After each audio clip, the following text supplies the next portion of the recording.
অহিংসার পূজারী মহাত্মা গান্ধী বলেছেন, মানুষের সর্বাঙ্গীন বিকাশই হচ্ছে শিক্ষা।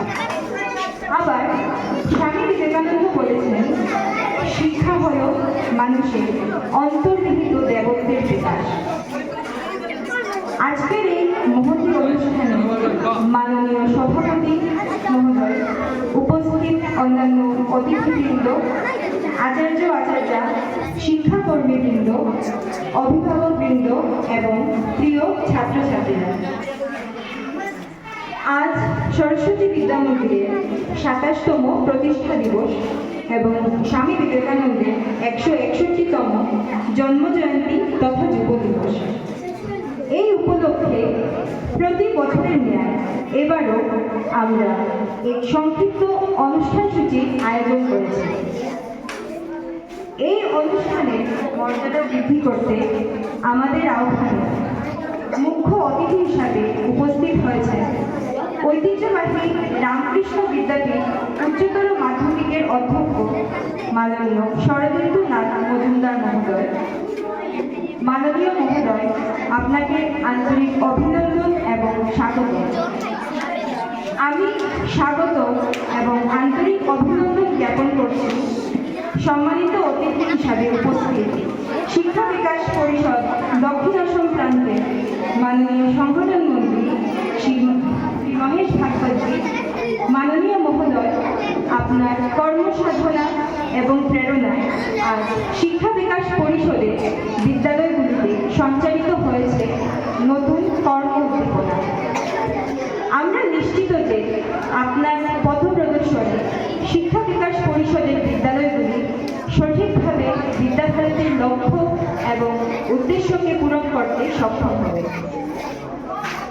বিশিষ্ট অতিথি হিসাবে উপস্থিত হয়েছেন আসাম বিশ্ববিদ্যালয়ের অবসরপ্রাপ্ত অধ্যাপক এবং প্রান্তীয় সভাপতি শ্রী নিখিল ভূষণ দে মহোদয় এবং তার সহধর্মিণী আসাম বিশ্ববিদ্যালয়ের অবসরপ্রাপ্ত অধ্যাপিকা শ্রী মিত্রা দে মহোদয়া। আমি আপনাদেরও জানাই আন্তরিক অভিনন্দন এবং স্বাগত।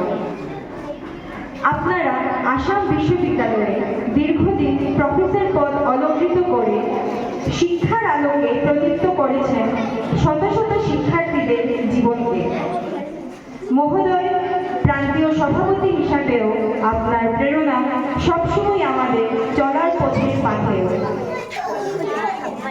আমি স্বাগত জানাই রামকৃষ্ণ বিদ্যাপীঠের অবসরপ্রাপ্ত শিক্ষক শ্রী সুধাংশু রঞ্জন লাল মহোদয়কে। তিনি শিক্ষকতা থেকে অবসর গ্রহণের পরেও ক্লান্ত নন।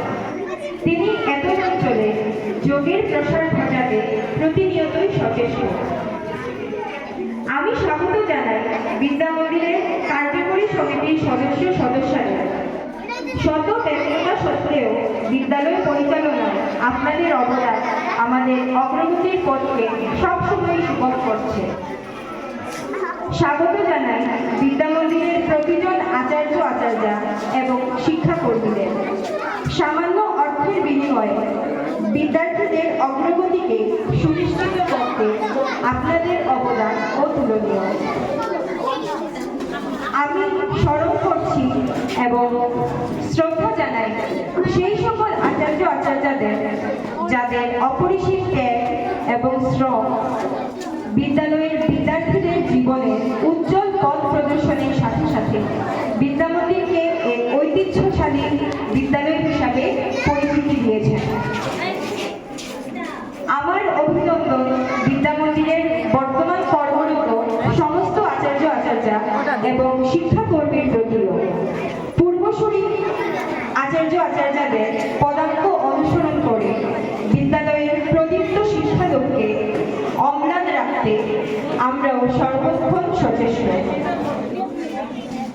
যে সমস্ত অভিভাবকবৃন্দ তাদের সন্তানদের ভবিষ্যৎ সুনিশ্চিত করার দায়িত্ব নির্দ্বিধায় অর্পণ করে আমাদের অগ্রযাত্রাতে সহায়তা করেছিলেন, আমি আজকে তাদেরকেও জানাই কৃতজ্ঞতা এবং অভিনন্দন। আমি কৃতজ্ঞতা এবং অভিনন্দন জ্ঞাপন করছি বর্তমান অভিভাবকবৃন্দকেও। আপনাদের ভরসা এবং সহযোগিতায় আমাদের চলার পক্ষে গর্বে সুগম।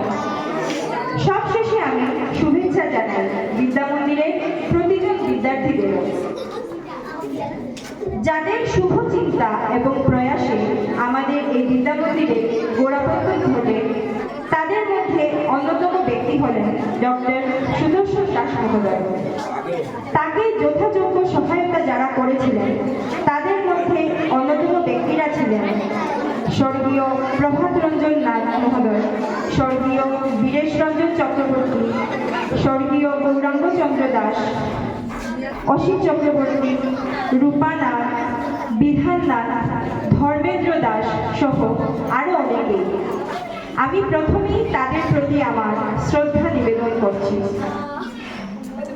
আমি শ্রদ্ধা নিবেদন করছি ডক্টর দিলীপ কুমার দেবরয় মহোদয়, শ্রী গৌরীশ ভট্টাচার্য মহোদয়, শ্রীমতী শিপ্রা ভট্টাচার্য মহোদয়া, শ্রীমতী সাধনা ভট্টাচার্য মহোদয়া, শ্রী জয়ন্ত সাহ চৌধুরী মহোদয় এবং শ্রী হিতেশ বিশ্বাস মহোদয়কেও।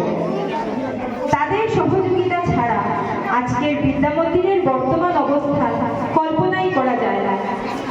এছাড়াও আমি শ্রদ্ধা নিবেদন করছি জানা অজানা সেই সকল ব্যক্তি যাদের অফুরন্ত ভালোবাসা এবং সহযোগিতায় বিদ্যা মন্দিরের আজকের কায়াকল্প রচিত হয়েছে।